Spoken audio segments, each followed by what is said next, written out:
Hi, my name is Ellie, and I don't even know if I'll show this to anyone, but don't apologize before you begin. Okay. I'm 147 kilos.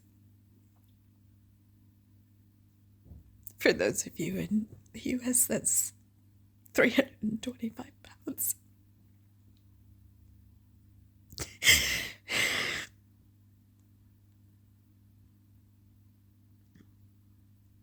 When you get to this size,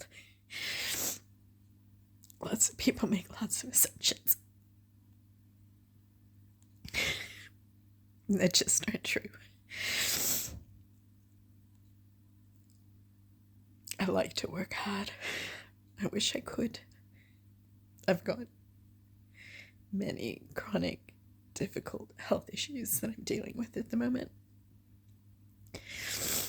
that make me less active than I'd like to be.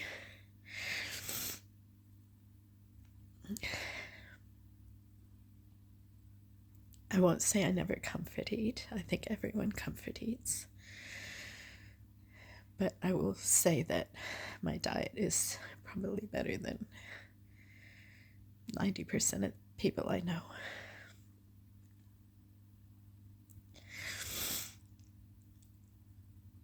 There's more going on than calories in, calories out here.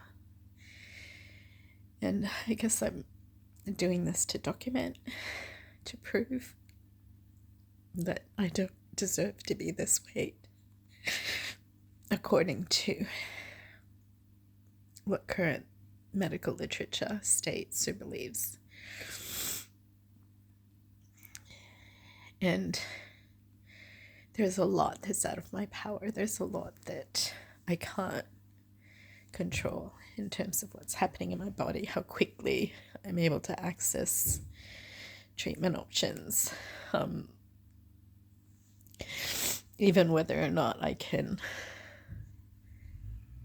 or will have the energy to do some of those options. So I've done really extreme dieting in the past. I've been successful at it. By extreme dieting, I mean 800 calories a day kind of dieting. And in the course of doing that, something flared up, broke, was discovered. I have several theories, but I'm not a doctor, so I just have to go with what the specialists believe. And you only have so much time with specialists, don't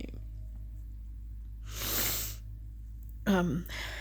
Everybody's pushed, especially in this pandemic era. Everyone is pushed, especially the medical system. So I'm not sure I'm going to get answers in terms of what's happening in my body. What I'm sure of is there are some things I can control, some not as much as I'd like, but there are some things I can control. And I've done a lot of reading on diets and nutrition.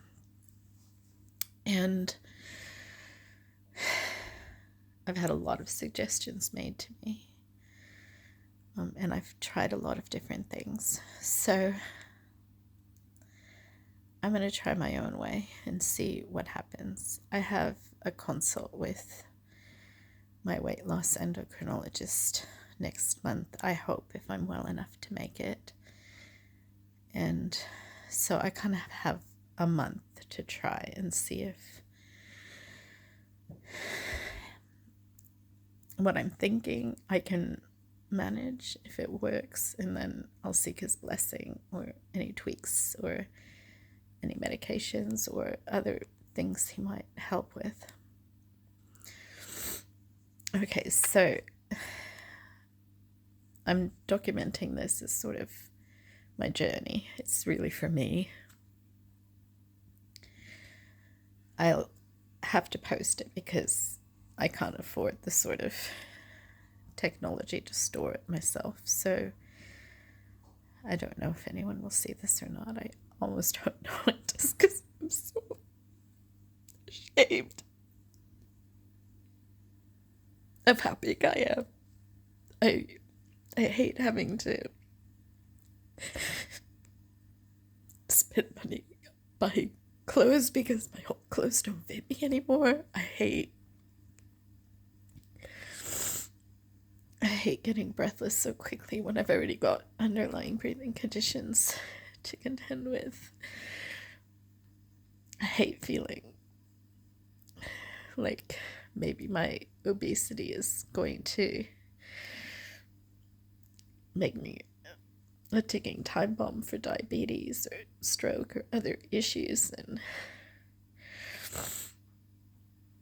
I hate feeling like I'm not living my best life, as corny as that sounds. But again, I don't have control over many, many things in my life right now. But okay, here's what I can control. I'm trying to be wise. I'm trying to limit processed foods, particularly ultra processed foods. I don't think I want to eliminate them totally, because there are some that are actually, I think, not too bad, like, yogurt and cheese and things like that, coffee.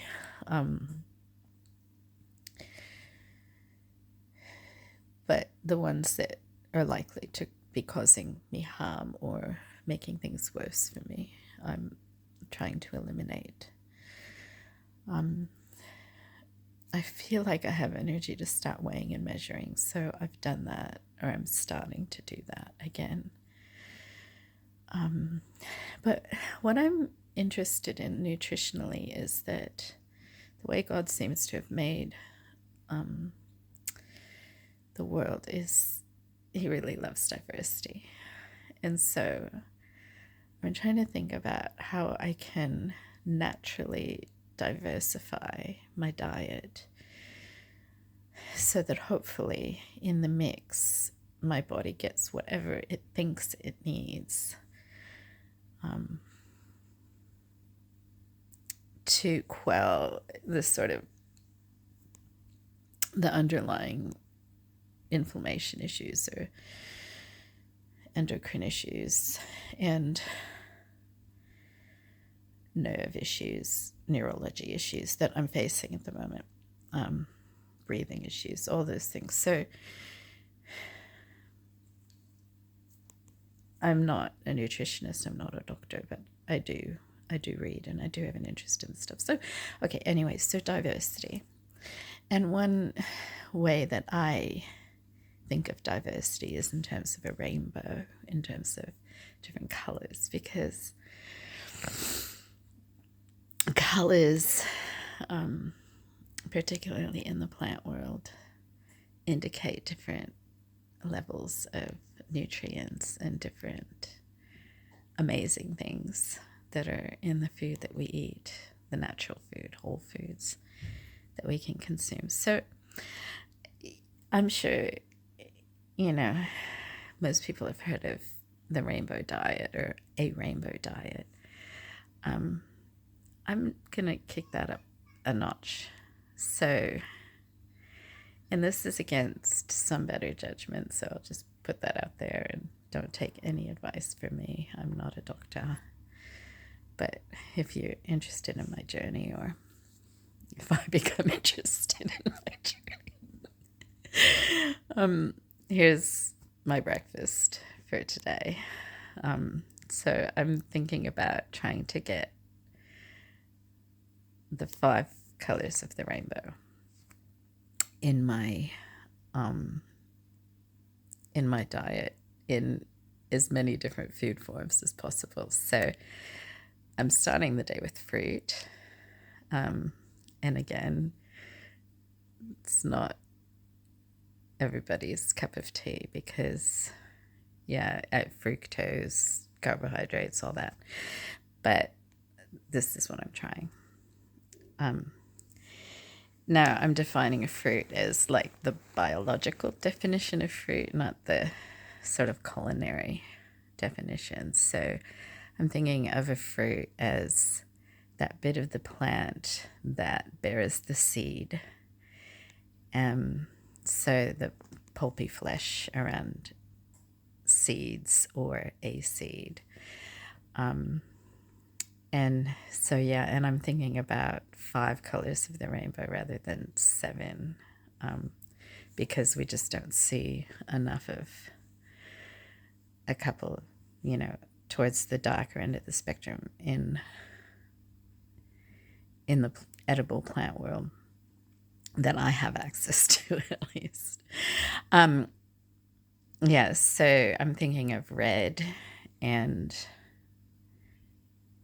orange and yellow and blue and green. And, oh, sorry. Yeah, I got those out of order. See, I have brain problems. It may come across in this. That's okay. This is just for me. Okay, so I might pause it there and then I'll show you what I'm eating next.